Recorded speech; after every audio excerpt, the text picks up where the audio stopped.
estructuras caracterológicas que corresponden a una situación histórica dada se construyen esencialmente en la primera infancia y son mucho más conservadoras que las fuerzas productivas técnicas. Por eso son más lentas en cambiar, van retrasándose en relación con las condiciones sociales que las engendran, las que evolucionan más rápidamente y entran en conflicto con las formas ulteriores de vida. Esto produce el sempiterno conflicto con la tradición, es decir, entre la antigua situación social y la nueva. Si la situación económica se trasladara de manera inmediata y directa a la conciencia política, la revolución social se habría realizado hace mucho tiempo. Si se parte de esta divergencia entre conciencia y situación social, habrá que estudiar la sociedad desde una nueva perspectiva. Para la psicología social, el problema no es determinar las motivaciones que impulsan al hombre hambriento o explotado al robo o a la huelga. Lo que intenta explicar es por qué la mayoría de los hambrientos no roba y por qué la mayoría de los explotados no va a la huelga. Tanto el marxismo vulgar como el economicismo, que suelen rechazar la psicología, por lo menos la tradicional, se hallan desarmados frente a este tipo de contradicciones. El pensamiento y la acción irracionales de las masas, que parecen estar en desacuerdo con la situación socioeconómica de la época, surgen de una situación más antigua. No se trata de saber si existe la conciencia social en el trabajador o de qué modo se manifiesta, sino de ver qué es lo que entorpece el desarrollo de esa conciencia. ¿Por qué los trabajadores no han abierto los ojos? ¿Por qué fueron seducidos o manipulados? Para Reich, el trabajador promedio lleva en sí mismo la contradicción. No es netamente revolucionario ni netamente tradicionalista, se encuentra en una situación de conflicto. Su estructura psíquica deriva, por un lado, de su situación social, que debería llevarlo a actitudes revolucionarias, y por el otro, de la atmósfera general de una sociedad en sí autoritaria. Y ambas influencias, por supuesto, son antagónicas. Algo similar sucede con las clases medias. Si en caso de crisis se rebelaran contra el sistema, no sería asombroso, pero el hecho de que, aún estando arruinadas, se alíen con la derecha e incluso con la extrema derecha, no se explica directamente por causas socioeconómicas. Ellas también se encuentran en un conflicto entre el sentimiento de rebelión y los contenidos reaccionarios con que fueron formadas. Sería tener una muy mala opinión de las masas si se las creyera capaces de dejarse simplemente cegar.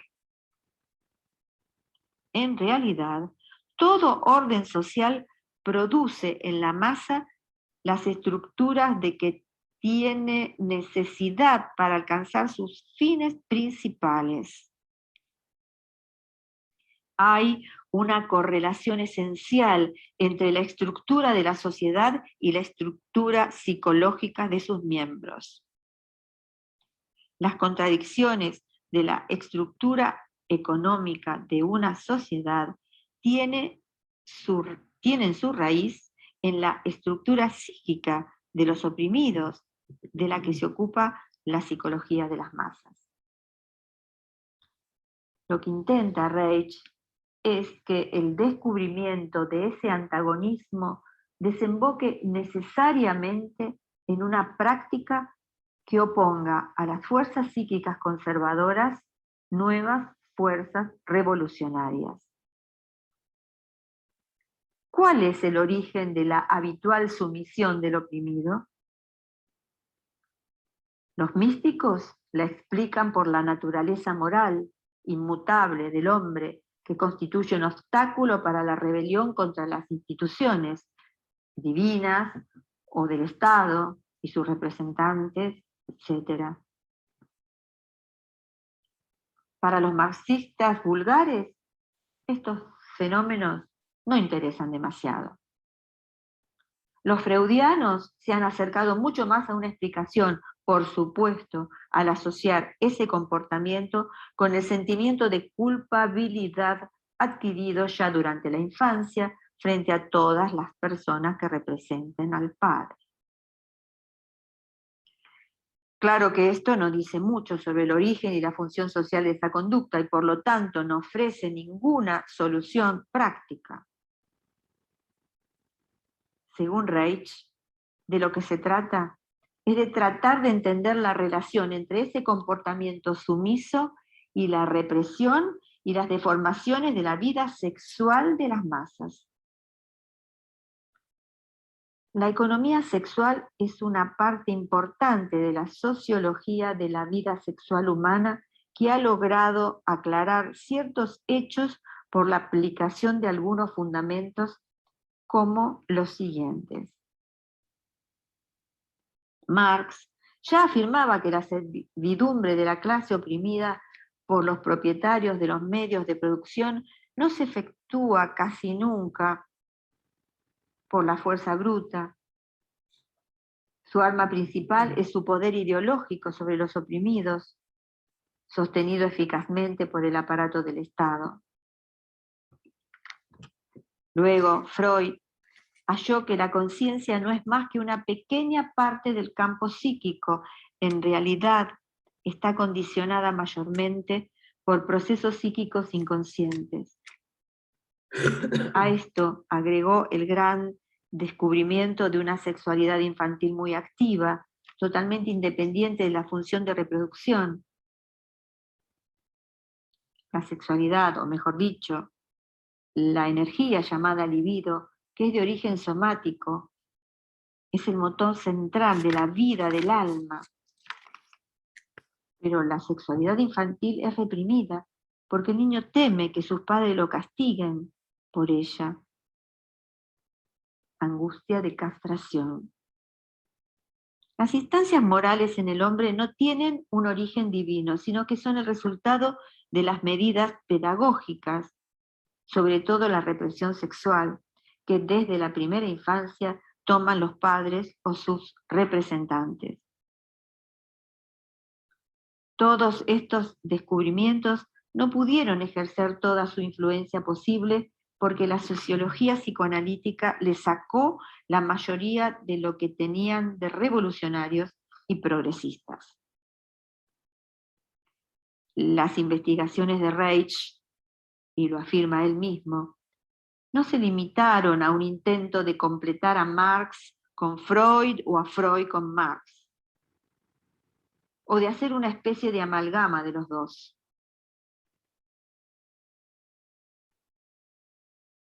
Se trata de construir una psicología de masas y una sociología sexual a la vez. El psicoanálisis revela los efectos y los mecanismos de la represión y la inhibición sexuales, así como sus consecuencias patológicas. La sociología basada en la economía sexual quiere ir más allá.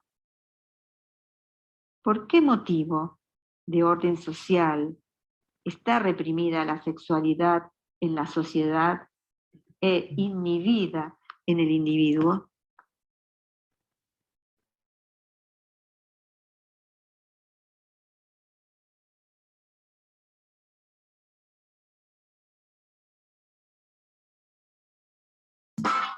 Ahí listo, déjenme parar esto, espérenme.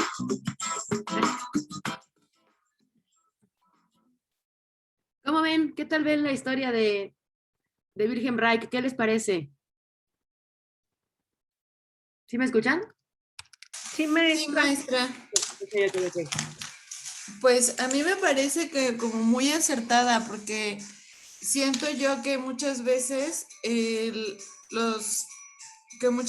no nos hacemos responsables de nuestros propios actos, sentimientos, y a veces es mucho mejor echarle la culpa a las ideologías que uno tiene, a las creencias, que tomar responsabilidad de de nuestra propia vida y situación, ¿no? Muchas veces dicen, es que, pues así somos en esta religión, ¿no? Cualquiera, o en esta ideología o en esta creencia que tenemos, o sí, en esta creencia o ideología que tenemos en familia, para no meter religión.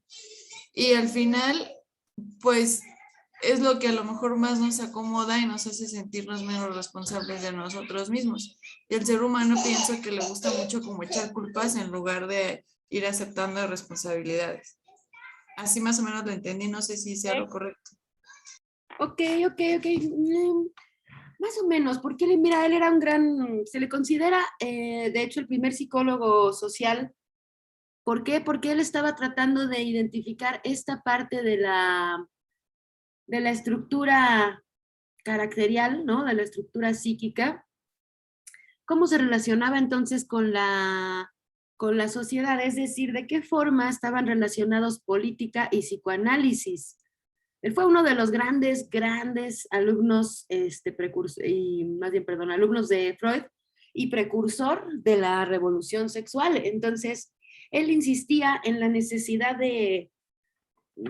digamos, discernir entre esta relación, insisto, entre política y psicología, ¿no? Podríamos llamarlo así, y entender que no solamente el ser humano construye su carácter, digamos, de manera individual, sino que está completamente compenetrado con aquellos discursos de los poderes dominantes, y que a través de estos discursos, esos poderes dominantes pueden crear algo que él llamó la coraza caracterial, y que está sobredeterminada también por aquellos dispositivos de control, de disciplina. Si habláramos de control, estaríamos hablando de Deleuze, ¿no? Y si habláramos de disciplina, estaríamos hablando de lo que ha analizado Foucault, que son dos grandes filósofos franceses, con los cuales, que son como, digamos, inspirados por Wilhelm Reich, ¿no? Para ir viendo cuáles son los dispositivos por los cuales se va conectando política con psicología y de qué forma, digamos, que van labrando también ciertas características que son muy específicas para el control y los procesos de disciplinamiento. Esa parte de lo de la sexualidad no lo entendí muy bien, maestra. Es que el otro video que estaba buscando era genial justo para entender esa parte. Bueno, mira, primero que nada vamos a leer, ahorita te voy a tratar de contestar por lo menos platicar un poquito más al respecto de esta pregunta, Bri. Y nada más quiero leerles algo que viene en un libro que se llama El Escucha Pequeño Hombrecito. Es de Wilhelm Reich. No es de carácter científico, es una especie de novela, pero que a la vez es como un análisis de las dictaduras y de los gobiernos rígidos en los cuales se había estado moviendo Wilhelm Reich, ¿no? Él primero estaba en Berlín, que de hecho durante la revolución sexual él logra juntar a más de 30,000 chamacos y chamacas. Ese era su poder de convocatoria, ¿no? Bajo su teoría del orgón, que también ahorita vamos a platicar un poquito más de ello, y logra revolucionar toda una estructura bastante rígida, ¿no? Logra más bien propulsar una estructura que venía siendo bastante rígida, y que entonces empieza a desrigidizarse gracias a estas teorías. Evidentemente fue tanto su poder que pues se le tenía que desvirtuar, porque si no, hoy seríamos hombres y mujeres mucho más libres en muchísimos más aspectos. Entonces, después de Berlín, él se va a los países escandinavos y me parece que termina su vida en Estados Unidos, donde al final también empiezan a perseguirlo, ¿eh? Muy revolucionario este hombre, era un gran genio. Realmente yo creo que es de los más poderosísimos teóricos que han pisado el planeta Tierra. Bueno, les voy a leer un cachito de su obra. Dice, te llaman pequeño hombrecito, hombrecito común, y por lo que dicen, comenzó tu era, la era del hombre común. Pero no eres tú quien lo dice, pequeño hombrecito, son ellos, los vicepresidentes de las grandes naciones, los importantes dirigentes del proletariado, los arrepentidos hijos de la burguesía, los hombres de Estado y los filósofos. Te dan un futuro, pero no te preguntan por el pasado. Tú eres heredero de un terrible pasado. Tu herencia te quedará, no, perdón, tu herencia te quema las manos. Esto es lo que tengo para decirte. La verdad es que todos, el médico, el zapatero, el mecánico o el educador, que quieren trabajar y ganar su pan, deben conocer sus limitaciones. Hace algunas décadas, tú, pequeño hombrecito, comenzaste a penetrar en el gobierno de la Tierra.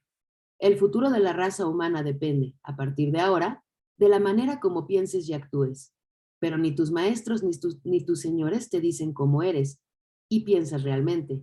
Nadie osa dirigirte la única crítica que te podría convertir en el inquebrantable señor de tu destino. Apenas eres libre en un sentido, libre de la autocrítica que te permitiría conducir tu vida como tú quisieras. Nunca te escuché quejarte y decir, ustedes me promueven a ser futuro señor de mí mismo y de mi mundo, pero no me dicen cómo hacerlo y no me señalan errores en los que pienso y hago. Acá lo que nos está diciendo es que este hombre capitalista, moderno, que se siente hoy muy aventurero, que ya tiene, digamos, que rompe con las estructuras anteriores de estos gobiernos, insisto, rígidos, dictatoriales, sí, sí puede que todas estas, nosotros lo vemos, ¿no? Todas estas personas que quieren ser emprendedores y que hablan de que no quieren tener, nunca quieren estar ligados ni al Estado y ser sus propios jefes toda la vida. Todas estas ideologías que nos han ido metiendo digamos, pues yo diría desde la segunda mitad del siglo pasado hacia hoy, de que somos libres y que vivimos en una completa autonomía y ya quisiéramos. Realmente lo único que está diciendo acá, y me parece muy atinado esto que dice Wilhelm Reich, en esta frase me parece que lo resumen mucho. Déjenme ver. Libre de la autocrítica que te permitiría conducir tu vida como tú quisieras. Entonces, al parecer, como que el mundo se abrió, nos dieron muchas formas, muchas maneras de encontrar nuestros propios motores de vida, pero realmente la política seguía siendo dictatorial en el sentido de estos mecanismos de control y disciplinamiento, y uno de ellos, Brie, por cierto, hablando ya un poco acercándonos a tu cuestionamiento que tenías, uno de esos mecanismos de control es la sexualidad, ¿sí? Entonces Wilhelm Reich decía que a mayor liberación de digamos, de nuestro placer, de nuestro diálogo sensorio, emocional, sexoafectivo, menos control iban a tener los poderes y que por lo contrario, a mayor represión sexual en las sociedades, mucha más facilidad para la identificación casi enajenante con este tipo de poderes fascistas, dictatoriales. Estos mecanismos de control a través de la sexualidad los tiene muy bien explicados Michel Foucault. ¿Alguna vez lo han leído el Michel Foucault? No, maestra, no había escuchado de él. No. Se lo recomiendo tremendamente en estos 2 meses que nos vamos a descansar un poquito. Si quieren podemos hacer como les decía, un pequeño círculo de lectura de este tipo de lecturas, porque son muy complementarias. Michel Foucault es una referencia que van a usar el resto de sus días. Aquí está Michel. Bueno, no está el PDF que yo quería enviarles, se lo busco y se los envío, pero ahí está el nombre. Por ahí hay un PDF con todas sus obras, ¿no? Entonces se los envío después. Me recuerdan, por favor. Pero él nos habla, por ejemplo, de la biopolítica y de otro proceso que también habla de la medicalización. Y entre ellos también nos empieza a explicar cómo ya a través de la sobredeterminación de nuestra propia sexualidad también nos van a controlar nuestros gobiernos. Ahora, cabría remitirnos, por ejemplo, al interaccionismo simbólico, que es algo que ustedes están estudiando este semestre. ¿De qué vale el interaccionismo simbólico? A ver, platíquenme.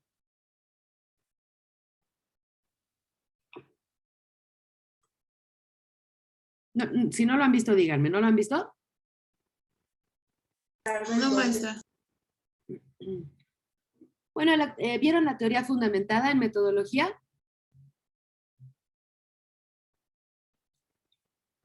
No. Bueno, ok. La metodología cualitativa tiene 3 fundamentos importantes que son la hermenéutica, la fenomenología y el interaccionismo simbólico. Otra vez, por favor. Hermenéutica, fenomenología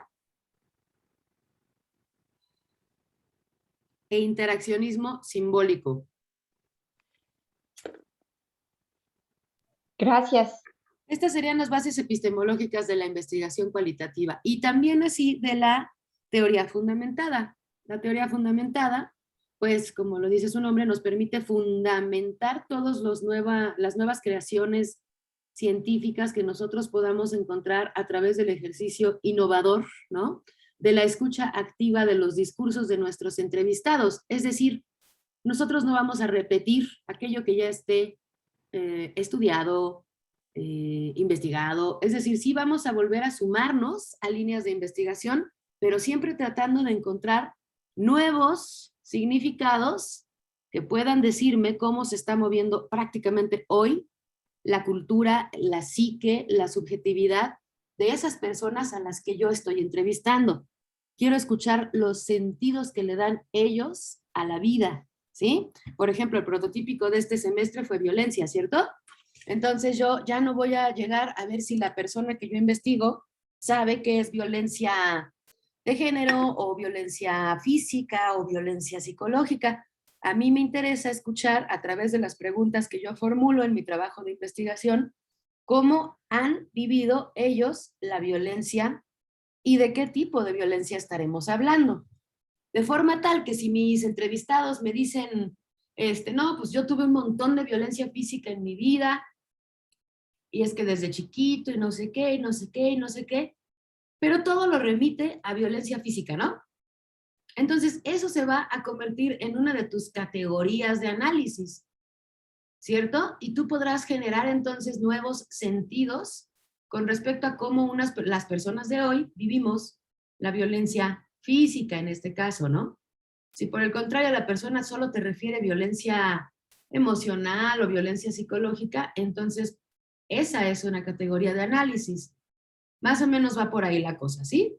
Entonces, el interaccionismo simbólico nos habla o nos determina cómo nosotros los seres humanos nos identificamos unos con otros, nos comunicamos unos con otros también a través de símbolos, ¿sí?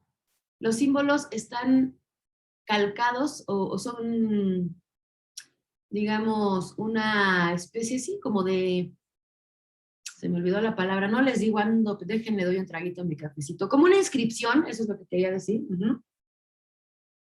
dentro de la capacidad que tenemos solo los seres humanos de este lenguaje que nosotros al menos construimos. Y si recordamos, el psicoanálisis freudiano postulaba la cura a través de la palabra, ¿cierto?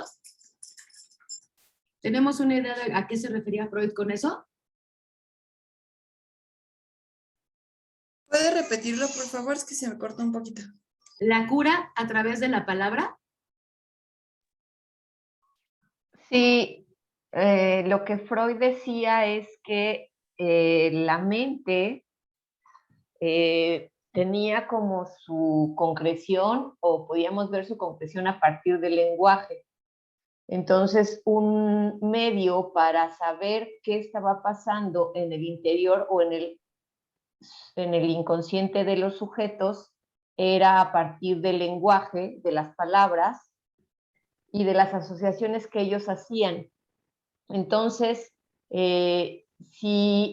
también en ese sentido él utilizaba el afecto.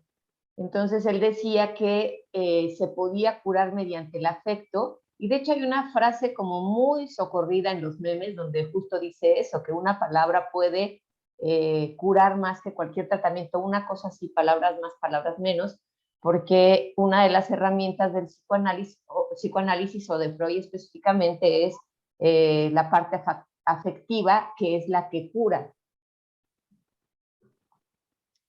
Exactamente, entonces justo eso que estás diciendo, los afectos se mueven a través también del lenguaje, ¿no?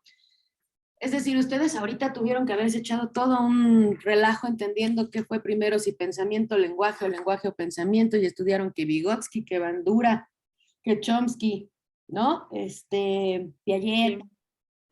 ¿cierto? Entonces, si yo les preguntara hoy qué fue primero, pensamiento o lenguaje, pues perderíamos aquí toda la clase disertando cosas padrísimas, porque a mí me encantan ese tipo de debates, pero la verdad es que no llegaríamos a una determinación, porque hoy por hoy todavía no se sabe si una estructura a la otra, ¿no? Sin embargo, lo que sí sabemos es que están íntimamente relacionados y la forma en cómo tú accedas al mundo simbólico del lenguaje, entonces será la forma en que tú te vincules afectivamente con los otros. De forma tal que, por ejemplo, la gente que accede a las psicosis, más bien que no accede al mundo simbólico, pues se queda psicótica. Ajá. Entonces, este pasaje del ser humano de ser capaz de entrar al lenguaje no es nada más para que pueda comunicar sus necesidades básicas. Sí, también, por ahí quizás empieza, pero lo principal es que sea capaz de comunicar, ¿qué? Sus afectos. ¿Sí? Entonces Freud se da cuenta de esto y evidentemente postula todo el psicoanálisis cuya primicia, o bueno, cuya base teórica, ¿no? Es justamente esta capacidad de curarse a través de la elaboración de los afectos por medio de la palabra, de irlos expresando. Por ejemplo, cuando él estaba trabajando con Charcot la cuestión de las hipnosis, se dan cuenta que en la hipnosis pueden devenir algunas cuestiones profundas, pero no sirve de nada para la terapia o para el psicoanálisis, porque la persona que está bajo las influencias de la hipnosis no está tocando su conflicto de manera consciente. Simplemente nos sirve como un pasaje para ver qué es lo que está en el inconsciente, pero no nos sirve para que la persona se cure. La persona tiene que hacerlo consciente, expreso, manifiesto, ¿sí? Tiene que dejar que aquellos contenidos que estaban reprimidos salgan a la luz, toquen la superficie de lo consciente. Dejen de estar, insisto, en esta parte donde los contenidos reprimidos lo están haciendo enfermar psíquicamente. ¿Esto se comprende? Bueno, en ese sentido, Wilhelm Reich va desprendiéndose poco a poco de Freud, no sin darle todo el mérito de haber descubierto pues todas estas cuestiones, ¿no? De las que estamos platicando, pero él postula otra cuestión tremendamente importante. ¿Alguien habló? ¿Alguien iba a decir algo? Perdón.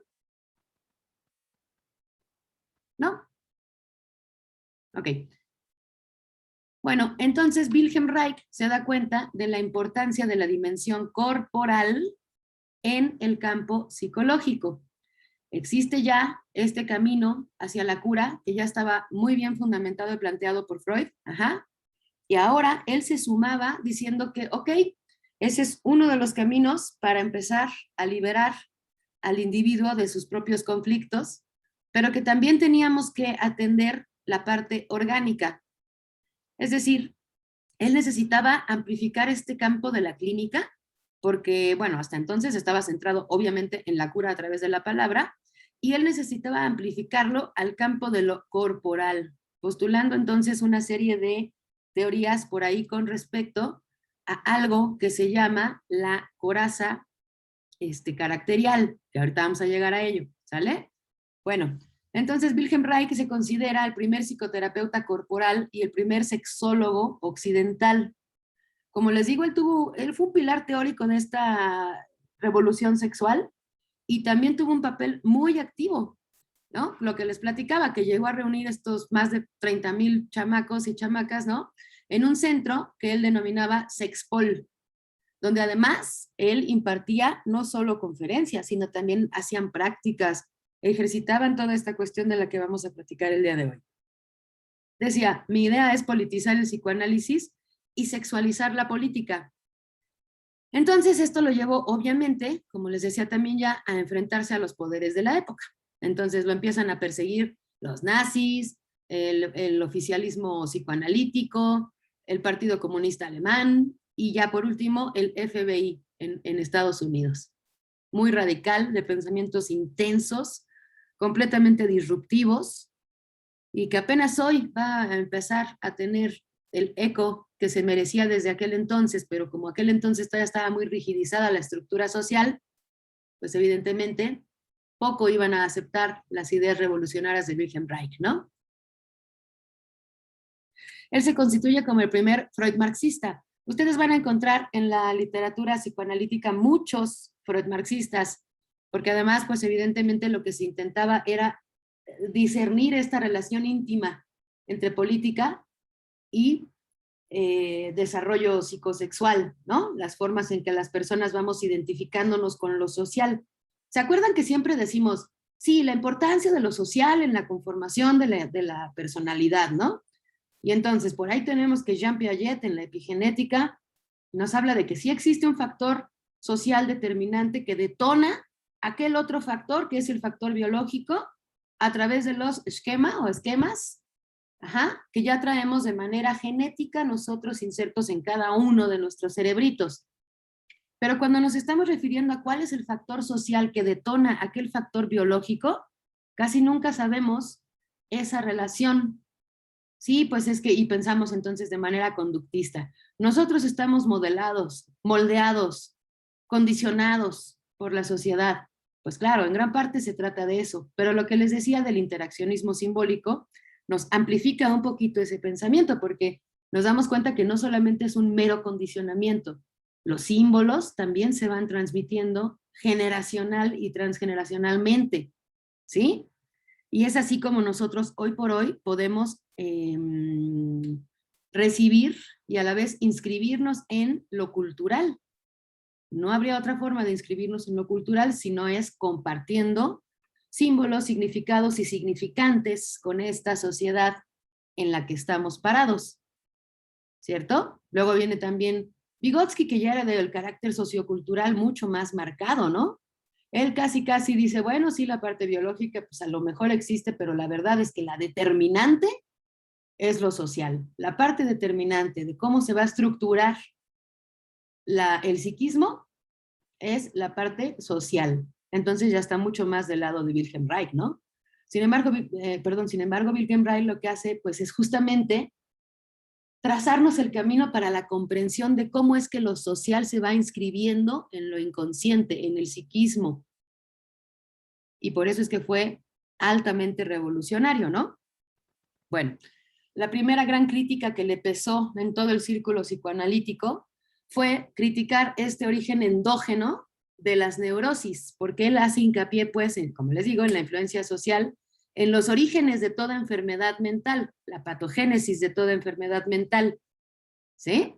Su planteo entonces era básicamente, él sí, pansexualista, lo que tanto le criticaron a Freud, que de alguna forma él no tuvo que retractarse porque nunca fue su intención. Freud era un hombre positivista que buscaba, y siempre fue su hermosa lucha de vida, porque bueno, yo evidentemente soy muy fan de Freud, ¿no? Y su lucha era intentar hacerle entender a la comunidad médica que todas estas vicisitudes del psiquismo eran trascendentales para la salud integral de los individuos. Es por ello que le llaman pansexual, porque hace estas etapas psicosexuales, descubre que los niños también ya viven desde que son niños, una sexualidad activa, no genital, ¿no?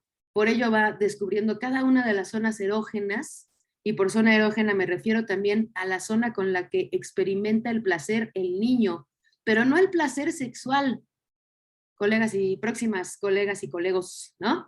No es nada más, no estamos hablando aquí del placer sexual, estamos hablando del placer de estar vivo, pulsión de vida y también pulsión de muerte, ¿cierto? Entonces tenemos que en la etapa oral, el niño, pues evidentemente todo el mundo lo está conociendo a través de su pequeña boquita. Agarra todo con la boca, lo prueba, lo chupa, lo siente, ¿no? Lo palpa, ¿sí? ¿A través de qué? De sus labios, de su boca. ¿Por qué? Pues porque primeramente está recibiendo el máximo placer de vida que le permite sobrevivir orgánica y psíquicamente. Orgánicamente, pues porque el seno de la madre le está proveyendo de comida. Y psíquicamente porque ese mismo seno de la madre le está proveyendo de amor, de afectos, lo que lo conecta, lo que lo liga, lo que lo vincula a la vida, que son los afectos, ¿sí? Bueno, entonces a este Wilhelm Reich, o Reich se le critica ya un carácter 100% o totalmente pansexual. En este sentido, él decía, lo que les decía yo hace ratito, a mayor represión de la sexualidad en una sociedad, mayores posibilidades de identificación con regímenes autoritarios. Y planteaba que en la relación entre control y disciplinamiento se producían subjetividades miedosas. Y si son miedosas estas subjetividades, evidentemente son mucho más obedientes frente al control. A ver, quiero que piensen en un ejemplo de una sociedad que ustedes ubiquen o que ustedes crean que es muy obediente frente al control.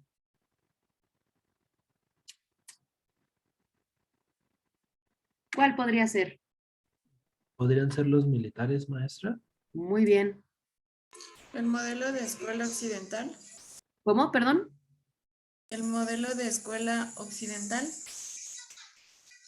Ok. Ujú. Ujú.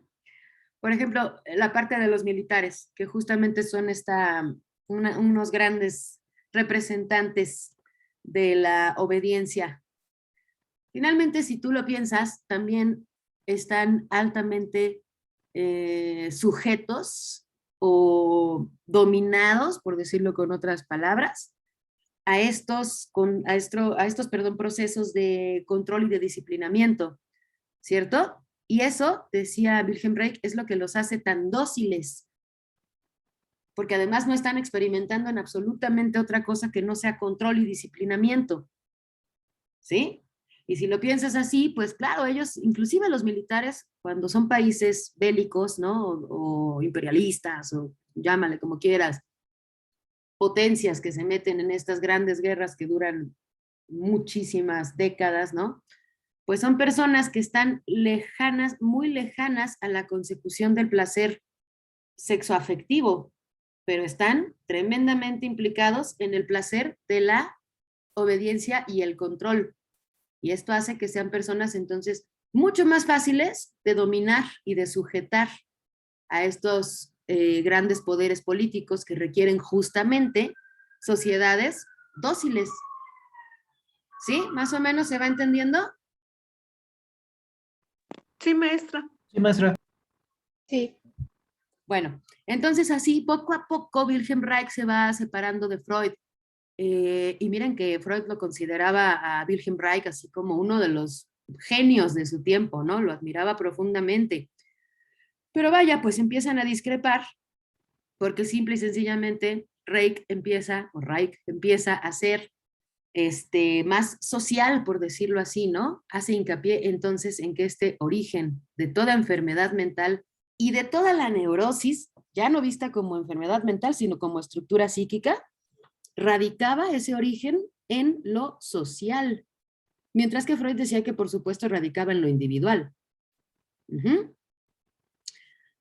Bueno, entonces Reich discrepaba con Freud en este postulado en el sentido de que para producir cultura es necesario reprimir la sexualidad. Eso lo decía Freud. Hay un concepto de Freud que se llama la renuncia pulsional.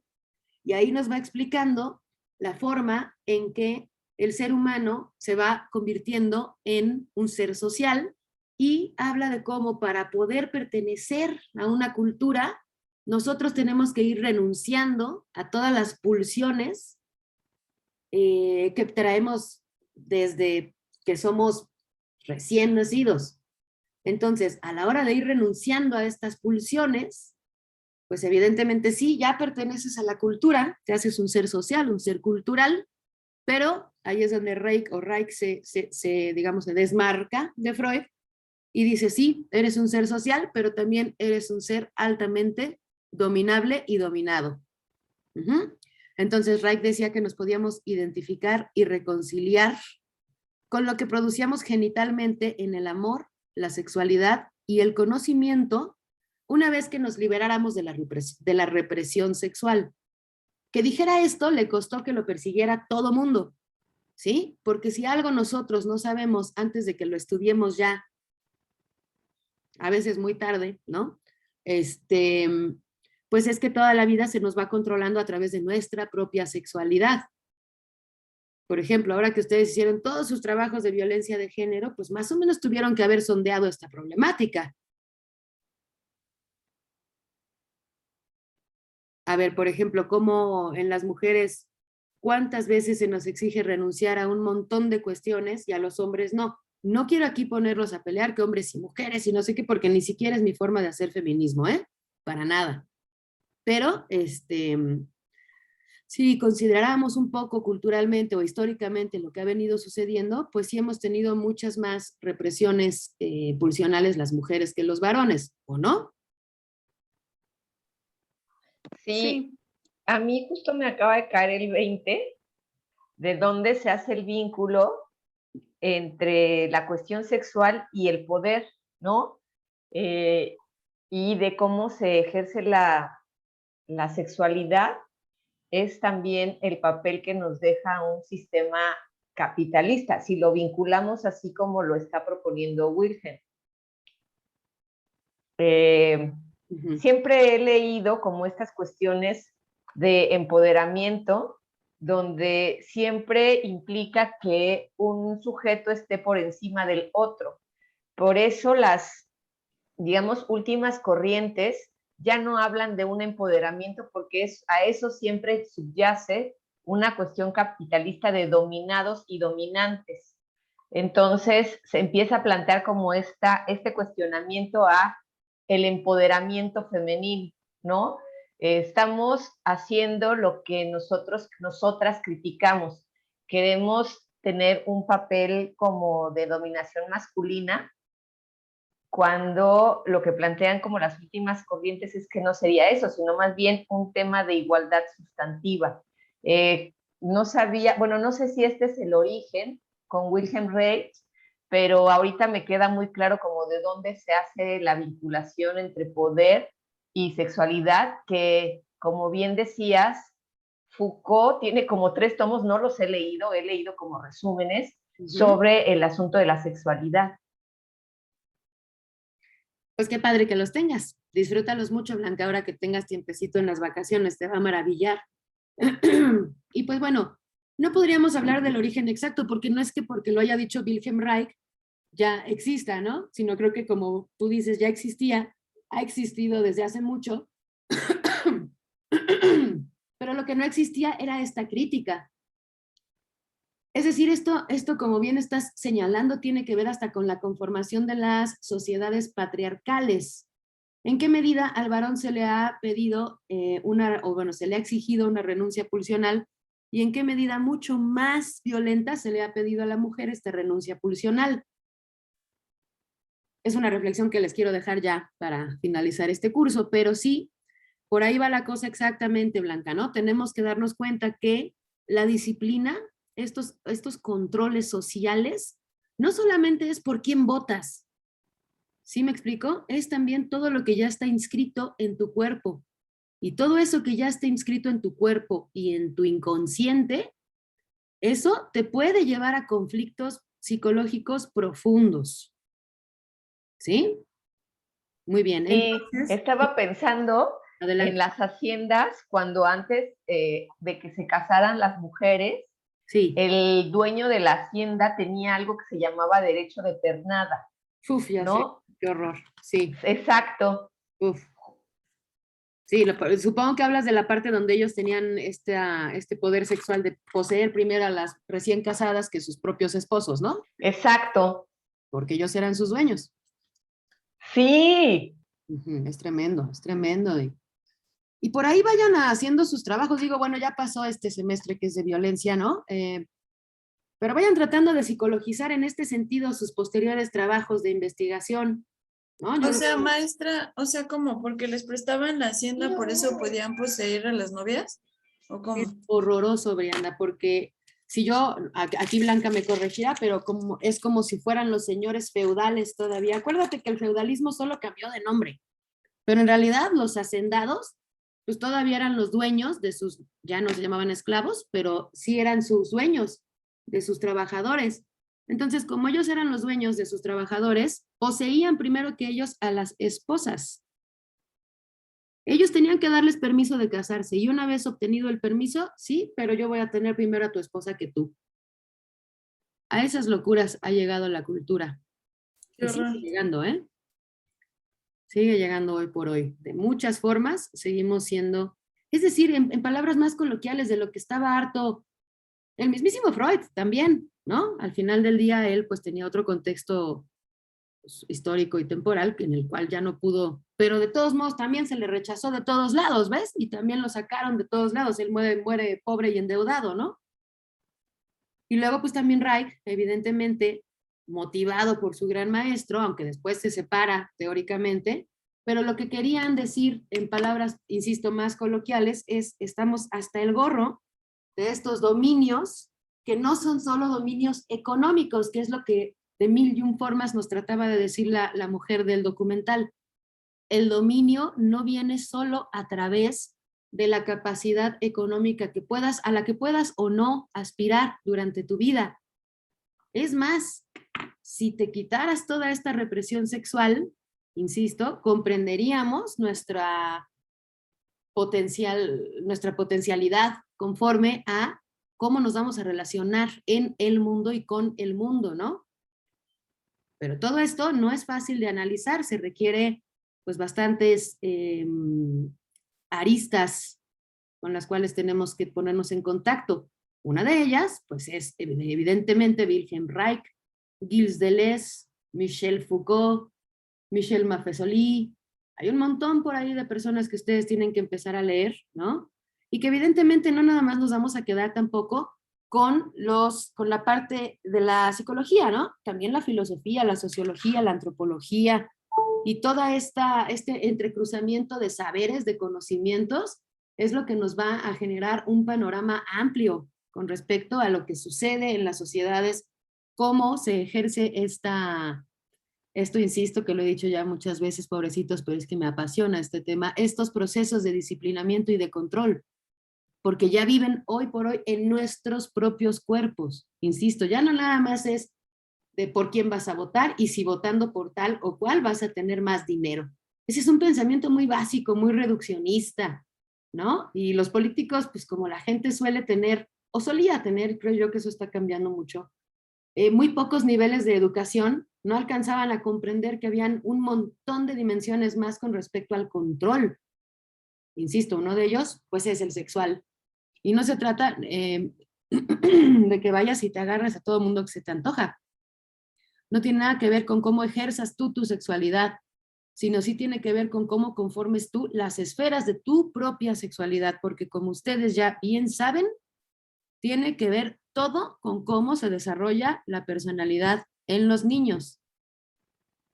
Si algo nunca le han criticado ninguno de los postfreudianos a Freud, es exactamente esa parte, la parte donde descubre que todos nos conformamos como sujetos sociales a través de estas etapas psicosexuales, ¿sí? Lo que hicieron fue sumar, restar, moverle, y ya lo vimos, Winnicott, Mahler, Klein, le mueven, pero lo que nunca le han criticado es esa parte de su descubrimiento tan tremendo que hizo, ¿no? Bueno, vamos a continuar. Entonces, ya quedamos que Wilhelm Reich se aleja un poco de Sigmund Freud, diciendo que el origen de las neurosis es también endógeno en el sentido de la coraza, que ahorita vamos a estudiar un poquito más. ¿Sale?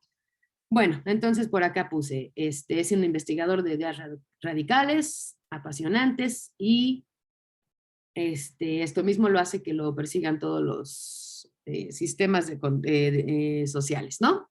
Él se focaliza en el sistema nervioso neurovegetativo y descubre que la fórmula del orgasmo, es decir, la relación entre tensión, carga, descarga y relajación, que es lo que es un orgasmo, es una de las principales formas de autorregulación del organismo, fundamentalmente de los desarreglos producidos a partir de situaciones estresantes y traumáticas en el sistema nervioso autónomo, es decir, resquebrajando la autorregulación que hay en el sistema simpático y parasimpático.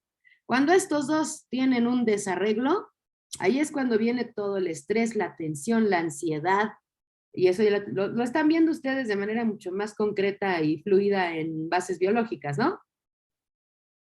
Sí, maestra. Por cierto, ¿qué tal? ¿Qué les pareció conocer, comprender un poco más de esta relación del cuerpo con el psiquismo? ¿Les gustó? Sí, nada más que usted dijo que íbamos a ver sintomatología el día de hoy.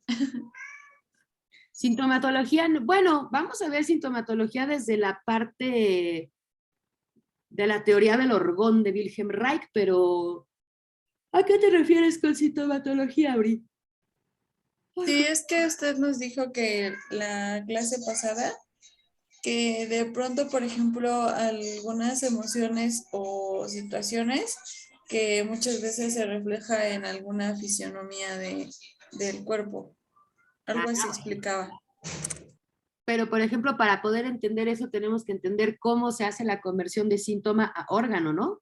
Que es más o menos lo que estamos tratando de comprender. Y sí, si quieren, vamos a ver algunos ejemplos de cómo, por ejemplo, en la oralidad, que es lo que les decía, creo, las personas suelen ser gordas o flacas, pero muy flácidas, desgarbadas, decaídas. Bueno, ahorita vamos a llegar un poquito a eso y si quieren ya cerramos con eso la próxima semana, que es nuestra última clase. Bueno, dice... Sí, maestra, gracias. Bueno, entonces acá lo fundamental es comprender que el orgasmo es un mecanismo de autorregulación para el organismo. Y a partir de ahora, cuando escuchemos organismo, no pensemos únicamente en la biología o en la anatomía y la fisiología. Organismo comprendido como el psiquismo y el organismo, en dado caso, como este ser integral. Nosotros no somos o solo cuerpo ni solo mente, ¿no? Somos las dos y las dos son parte de lo mismo. Eso es un organismo. Entonces, cuando se desregula o se vuelve irregular, es cuando vienen las tensiones, el estrés, todos los conflictos psíquicos. Y fíjate cómo este teórico empieza a postular que un orgasmo es motivo inclusive para que el organismo se autorregule de nuevo. ¿Qué tan importante es el ejercicio sano de la sexualidad para que nosotros podamos estar sanos psíquicamente y biológicamente, fisiológicamente, anatómicamente? ¿Sí? ¿Se comprende esto? Sí, maestra.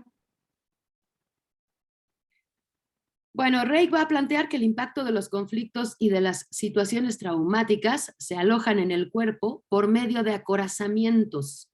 Acorazamientos, creación, formación de corazas. Ajá.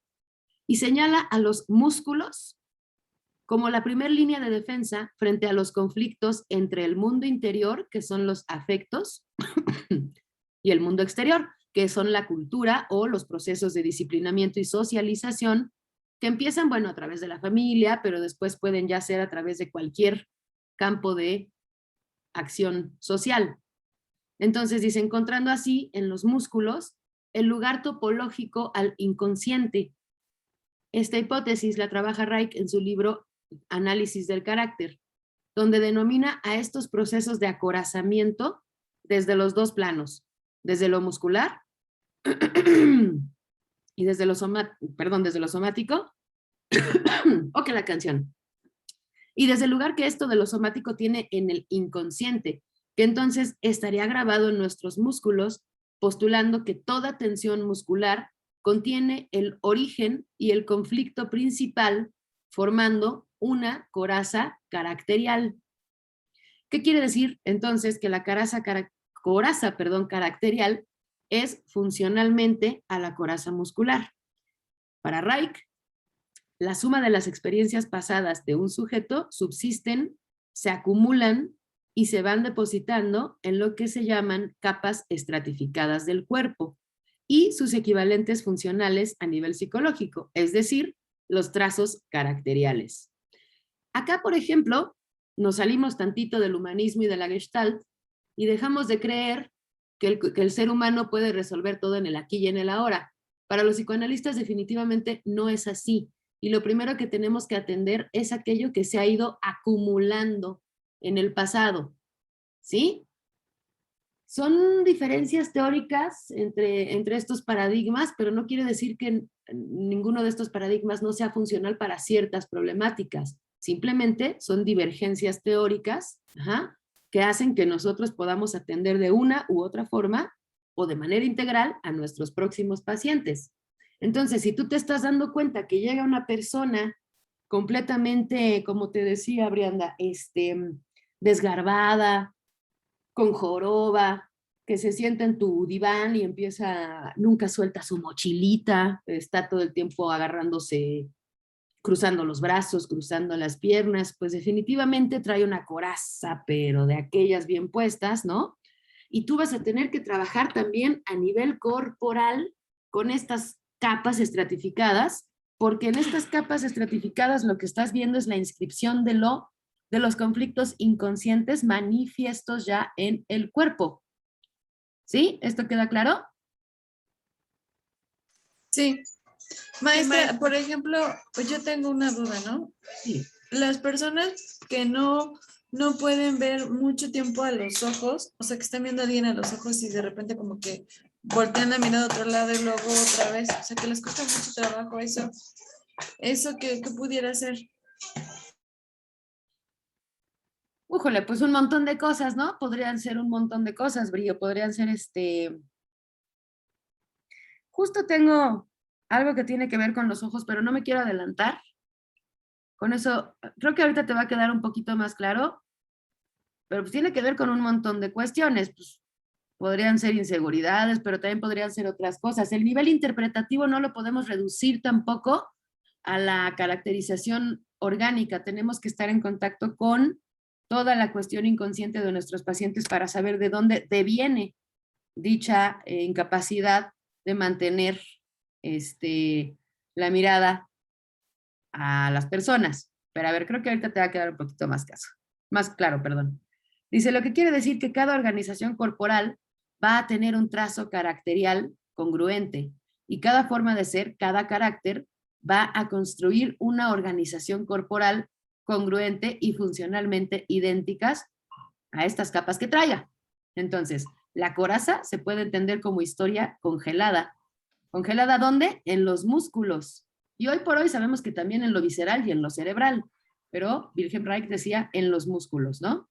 Entonces, lo que quiere decir que la estructura del paciente, es decir, la estructura caracterial, somática, va a condensar la suma de experiencias pasadas que subsisten, se acumulan y se depositan en capas estratificadas del cuerpo, en capas estratificadas de la coraza. Por ejemplo, cuando un niño llora, es reprimido por hacerlo. Así, el miedo que puede sentir por hacerlo lo puede llevar a reprimir esa sensación de llanto una y otra vez. Y para ello, comienza a activar su estructura defensiva. La estructura defensiva implica el endurecimiento de la mandíbula, que se le cierre la garganta, que apriete los labios. Y finalmente, después de hacer esto en repetidas ocasiones, la emoción que contenía dicho llanto queda presa en una estructura muscular hipertónica. Por ejemplo, más allá de todas las cuestiones orgánicas o biológicas, perdón, que conlleva, pues el bruxismo, ¿no? Cuando un niño se siente, bueno, dice, mira, si la amenaza de castigo por llorar es permanente, la actitud defensiva se hace crónica, hasta que un buen día, así sin pensarlo, el niño no debe realizar ningún esfuerzo para parar el llanto, pues ya no sale más. En lugar del impulso, el niño adquiere un grado de insensibilidad en la zona implicada. Y esto que sucede en los segmentos superiores de la coraza, también puede suceder en los segmentos inferiores de la coraza. Ahorita vamos a ver los sectores de la coraza, ¿no? Lo cual aumenta su posibilidad de sufrir menos a corto plazo, mientras que a largo plazo está disminuyendo su capacidad de vida. Entonces, este niño que le reprimen tantas y tantas veces el llanto y que le dicen, por ejemplo, los niños no lloran, ¿no? Los niños no lloran, no seas chilletas, no, te voy a dar algo para que de verdad llores. Han escuchado todo este tipo de cuestiones tan violentas, ¿no? Con las cuales se disque estructura a los niños, ¿no? Eso es la renuncia pulsional, hacerlos perder este grado de sensibilidad que después les van a costar tremendos conflictos, inclusive los pueden llevar, en el caso de los varones, a la impotencia, siendo que organísmicamente o biológicamente no tendrían ninguna complicación. Aquí está el origen de lo que les está sucediendo a nivel psíquico y físico. ¿Se entiende?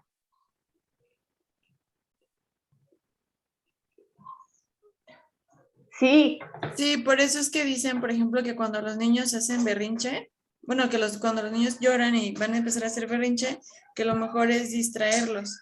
Pero entonces ahora ya entiendo por qué es mejor distraerlos que suprimirlo. Ya me queda claro. Exactamente, exactamente. Sí, porque si no les estás suprimiendo toda su capacidad de sensibilizarse ante la vida, ante los afectos.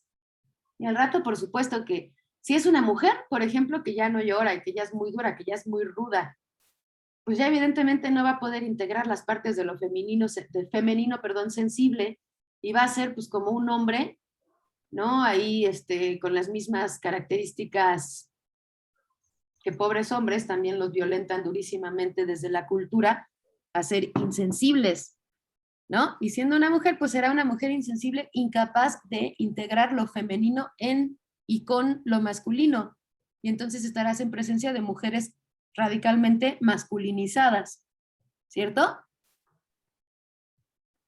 Bueno, y si fuera el caso contrario, pues estás con un hombre que se vuelve impotente para sentir y evidentemente cuando se trata de sentir mucho amor, mucho placer, pues él está tan acorazado que evidentemente pues no va a funcionarle su cuerpo, su propio órgano sexual. ¿Sí? Estos bloqueos, estos segmentos, ¿no? En la coraza cuando se ven altamente bloqueados, pues evidentemente nos van a llevar a conflictos psíquicos y orgánicos. Bueno, los bloqueos están organizados por anillos o por segmentos que van a estar a su vez funcionalmente determinados. Estos anillos van a comprender todos los órganos, músculos y tejidos que mantienen una relación funcional entre ellos, capaces de hacer participar los movimientos expresivos emocionales como el llanto y todas las emociones que puede expresar, miedo, enojo, dolor. Todas esas las estás suprimiendo en el momento en el que tú estás haciendo que este niño renuncie a dichas pulsiones. ¿Sí? Miren, estos son los segmentos que postuló Wilhelm Reich. ¿Sí los alcanzan a ver? sí. Sí, Sí, maestra. Los segmentos de la coraza. ¿Sale? Les voy a enviar un video que está padrísimo y que también es un argentino que lo explica de manera muy maravillosa para que ustedes puedan seguir Ay, ¿puede ponerlo un poquito más? Perdón. Por favor, maestra. Es que no le tomé foto. Sí, adelante. Se los voy a enviar de todos modos, no te preocupes, solo no me dio tiempo de formalizar el documento, pero se los voy a enviar Ah, gracias. en una presentación. Gracias. A ver, enúncienme 1 o 2 ejemplos de casos que ustedes hayan visto donde la gente ya trae este tipo de corazas. Ay, pues yo. Todos, pero bueno, a ver, cuéntanos. Pues yo digo que es importante como reconocerlo en uno mismo, ¿no? Finalmente, digamos que las formas de educar siempre eran las mismas y de hecho, en mi caso no solo a los niños les decían que no debían llorar, o sea, no debes llorar, siempre tienes que ser fuerte y adelante, ¿no?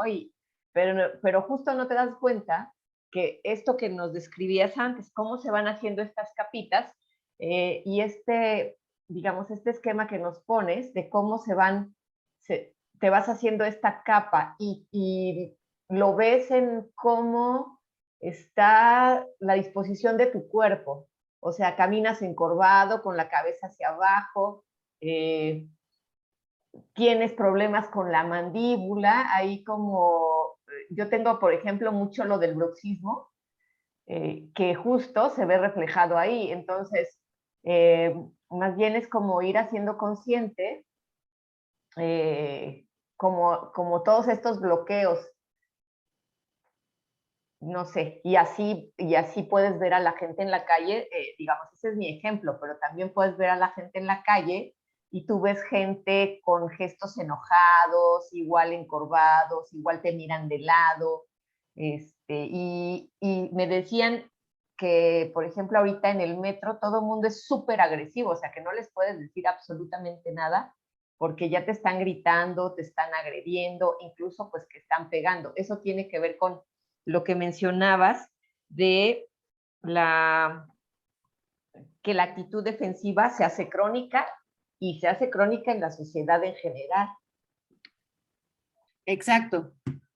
Ajá, exacto. Y eso que acabas de decir, lo último, pues es como se configuran las sociedades, ¿no? Y no precisamente nada más por quién vota uno. ¿Sí me explico? El conflicto está en nuestros cuerpos, la cultura está inscrita en nuestros cuerpos y sí sobredetermina nuestras acciones. Bueno, buena reflexión. Voy a quitar ya esto y vamos a tratar de terminar. Dice por acá, los segmentos van a estar siempre unidos los unos a los otros como un sistema unitario. El desbloqueo de un segmento, entonces, siempre va a conllevar la movilización de los segmentos colindantes. Ajá. Pero bueno, primero que nada, ¿cómo se da este proceso de acorazamiento? Esta pregunta nos permite pensar dinámicamente la función de cómo la coraza se establece, cómo se cronifica, o sea, cómo se hace crónica, ¿no? Y cómo se trabaja terapéuticamente. El acorazamiento, se da siguiendo una lógica cefalocaudal, es decir, de la cabeza a los pies. Y acá va ya casi tu respuesta, Brianda. Los segmentos de la coraza van a ser bandas de tensión que envuelven al cuerpo en sentido horizontal. Y estas bandas limitan no solo la expresión, sino que también el movimiento y la pulsación energética que siguen del eje pendular de la cabeza a los pies. ¿Cómo opera el acorazamiento en la práctica? Y tengo por acá 7 segmentos que también les voy a enviar. Dice axioma clínico. Cada segmento está correlacionado a un tiempo histórico y a una situación psicodinámica básica. Por ejemplo, el segmento ocular, que es la percepción, contacto y que tiene que ver con nuestro modo de interpretar el mundo. El segmento oral, que son la oralidad, los impulsos orales, que son morder y chupar, las primeras vivencias de gratificación, así como las de aceptación y rechazo, y de frustración. Luego tenemos el segmento cervical, que son la entrega, el control, sonorización, narcisismo primario, son fenómenos psíquicos que tienen que ver con este segmento. Y luego el segmento torácico, la identidad biológica y la autoafirmación. El segmento diafragmático, que tiene que ver con la respiración, la regulación del metabolismo energético y la libertad, añadiría yo aquí, ¿no? El segmento abdominal, la visceralidad, el psicoperistaltismo, perdonen. Y ahorita vamos a ver qué es eso, ¿eh? Y el segmento pélvico, que es la genitalidad y el enraizamiento. Debido a esto que les estoy contando, muchas personas consideran a Wilhelm Reich como pseudociencia, quienes sobre todo los norteamericanos y las sociedades rígidas, que evidentemente si esto se hiciera de control, si esto te lo enseñaran en la primaria, pues difícilmente las sociedades podrían controlar a sus sujetos y sujetas de la forma en que lo hacen hoy por hoy, ¿cierto? Uno no sería tan dócil ante el control. Uno no buscaría cumplir con todos los estándares sociales adecuados ahí, por ejemplo, a la familia nuclear. Ajá. Porque también uno no se sentiría, por ejemplo, tan por fuera de la norma si no vas cumpliendo uno a uno los pasos establecidos conforme vas madurando. ¿Sí? ¿Se comprende? Si esto se hiciera de uso popular, el mundo cambiaría por completo. Luego Pues sí. por acá. Es decir, lo primero que va a acorazar a la persona está en los segmentos superiores hasta llegar en el periodo edípico y post-edípico, es decir, en la adolescencia, a los segmentos inferiores, es decir, específicamente el segmento pélvico. Lo primero que acoraza una persona ante el estrés, Brianda, es el segmento ocular, que comprende ojos, oído y nariz, y es el primer segmento que contrae también un recién nacido, porque es el segmento más cargado y donde potencialmente se pueden alejar los traumas y principales conflictos en el momento del primer exposistema dentro de los primeros años de la vida, pues.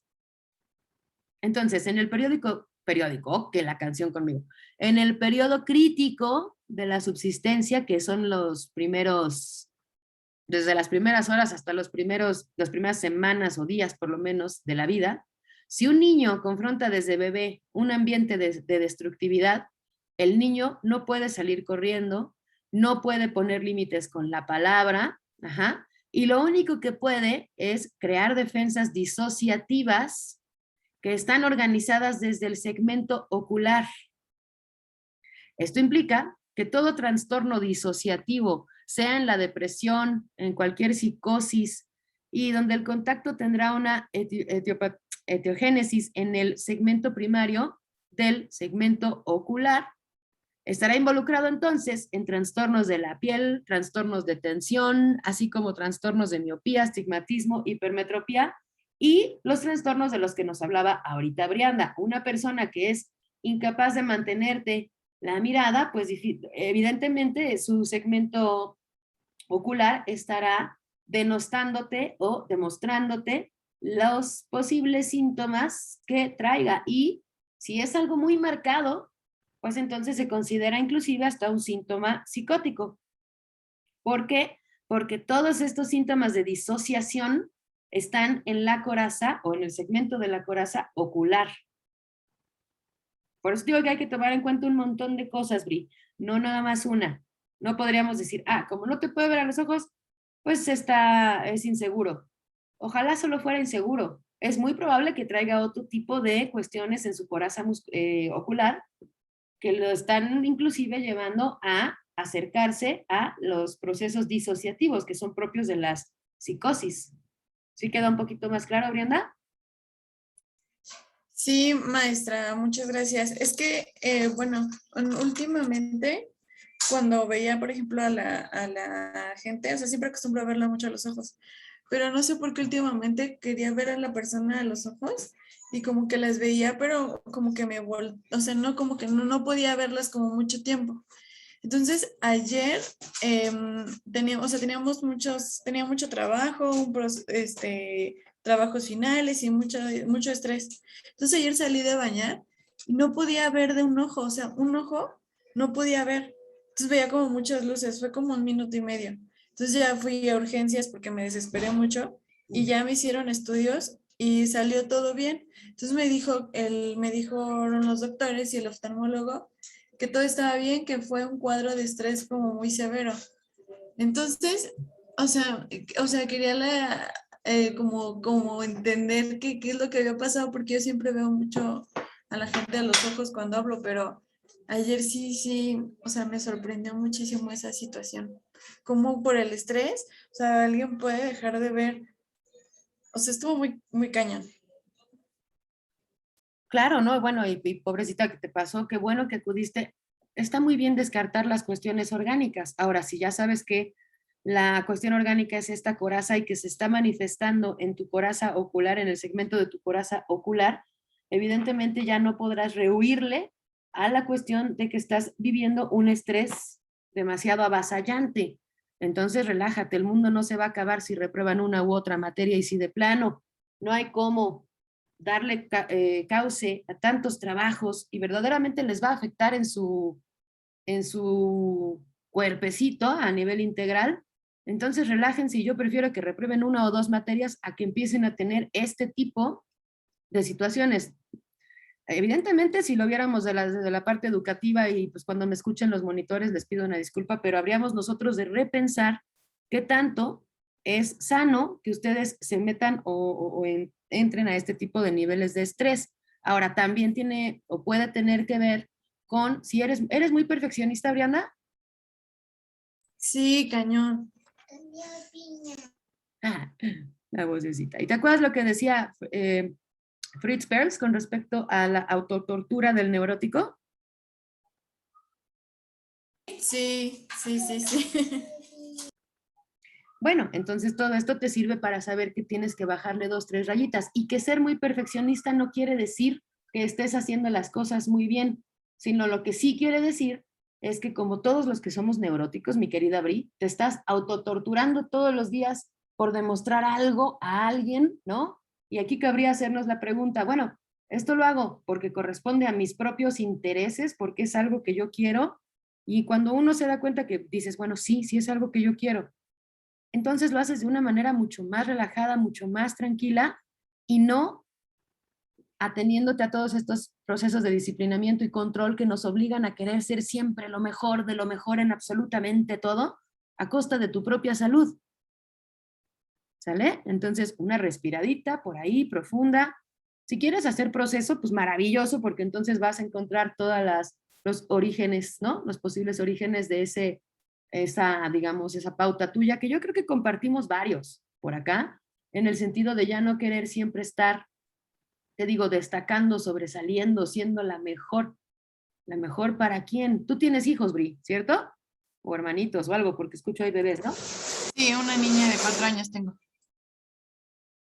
Entonces también tienes que empezar a pensar que el estrés te puede ir obstruyendo el otro segmento, ahorita te digo cuál, el segmento, ay, ya me perdí en mi hoyando, pero el diafragmático, ¿no? Te lo puede ir obstruyendo de forma tal que si tú sigues con estas pautas tan marcadas, que ya te llevaron a tener, fíjate, nada más, ya te metiste con tu propia presión, ¿no? Porque esto que tienes en los ojos es presión.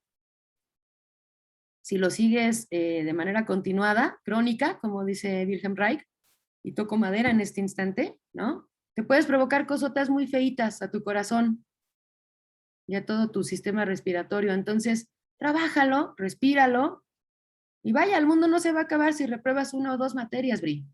Créeme, no se va a acabar. Tan no se va a acabar que se van a 2 semanas de recuperación, ¿cómo se dice? Recursamiento, perdón, y se acabó, pasan la materia, ¿me explico? No se expongan a esos niveles tan profundos de estrés, porque de por sí ya estamos todos muy cansados, muy estresados de estar aislados. A mí me parece muy, y te agradezco mucho la confianza de compartirme esto, porque me parece muy, algo que nos está pasando a muchos, ¿no?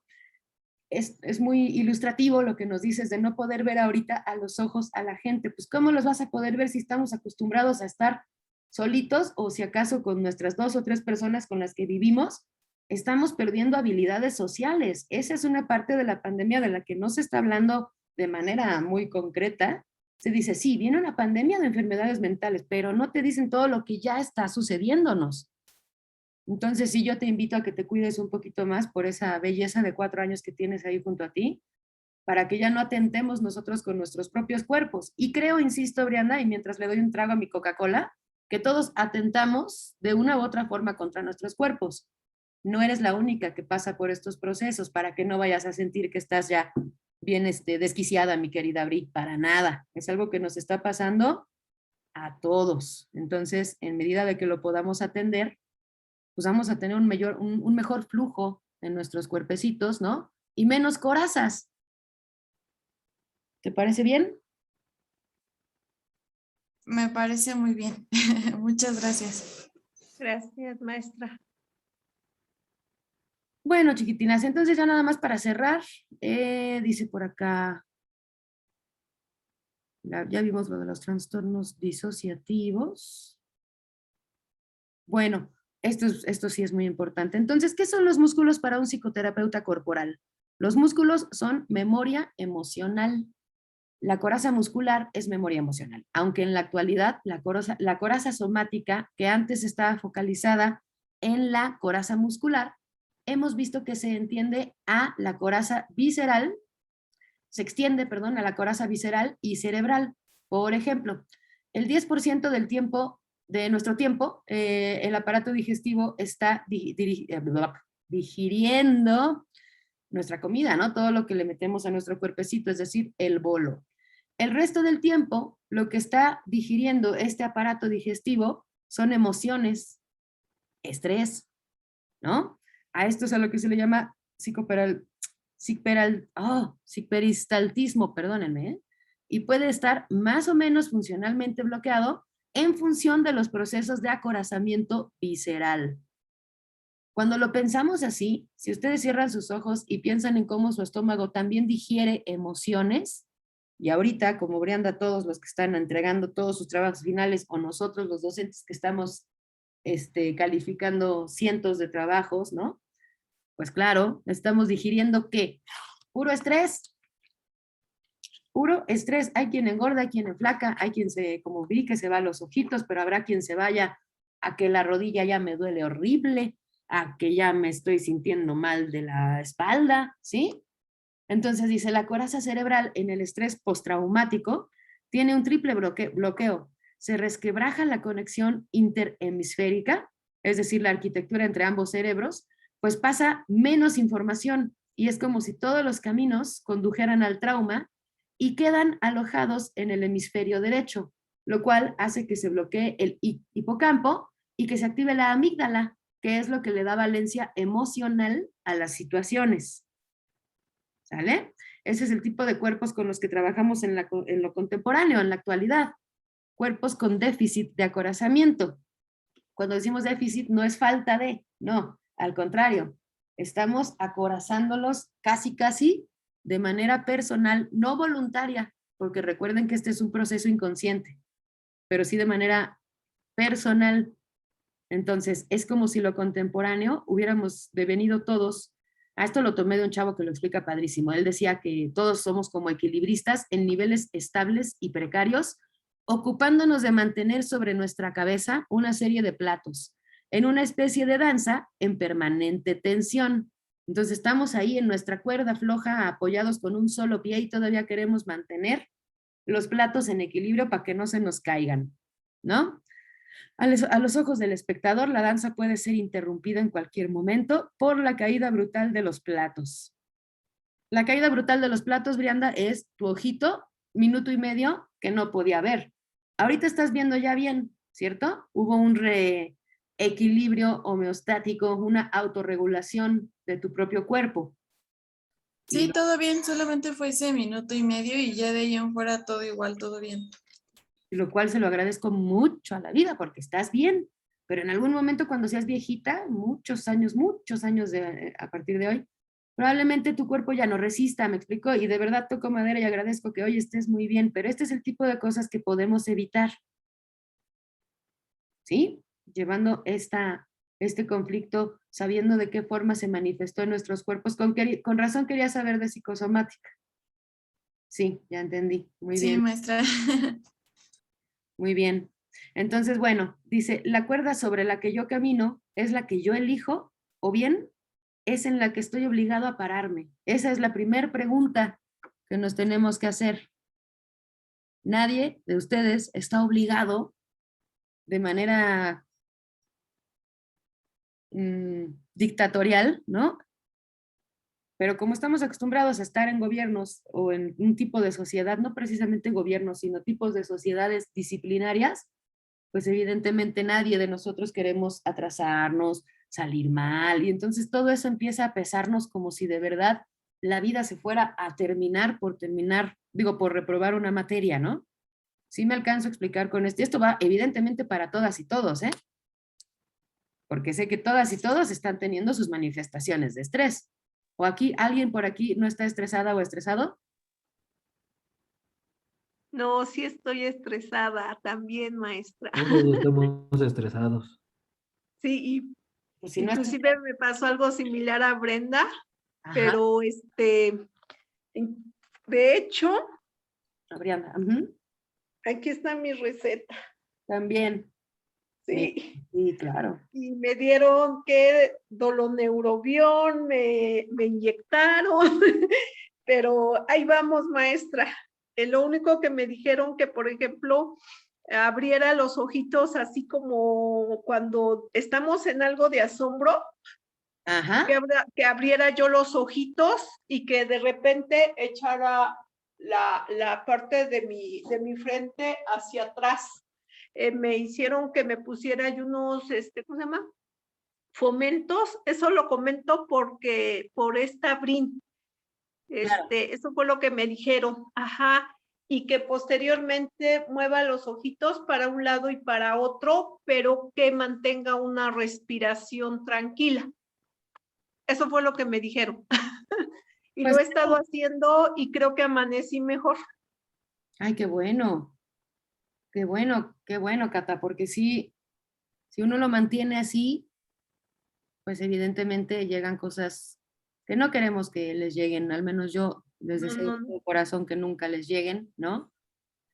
Y bueno, pues esos ejercicios que te dieron son maravillosos, ¿no? Justo estaba por decirles que cuando estemos así de estresados, que ya sentimos que no podemos más, es porque de verdad no podemos más. Entonces, háganle caso a sus cuerpos, escuchen bien a sus cuerpecitos, párense, váyanse a dar una vuelta caminando. Si les gusta bailar, bailen aunque sea una cancioncita, y a los que no les guste también bailen, porque el baile es la mejor cura contra el acorazamiento muscular. ¿Por qué? Porque en la danza, ya me pasé de la hora, perdónenme, ok, adiós, vámonos. Los quiero, las quiero, nos vemos la próxima semana, bonita semana. Igualmente, maestra. Gracias, maestra, igualmente. Ponemos de acuerdo en la Gracias, semana maestra. cómo van a hacer su evaluación. ¿Sale? Cuídense mucho. Abrazo. Maestra, gracias. Chao. Porque ahorita también vamos a hacer examen, maestra. Ya me avisaron. Muy bien. Una disculpita, perdónenme. Adiós. Hasta luego, profesora, gracias. Muchas gracias, maestra. Bye. Nada, abrazos.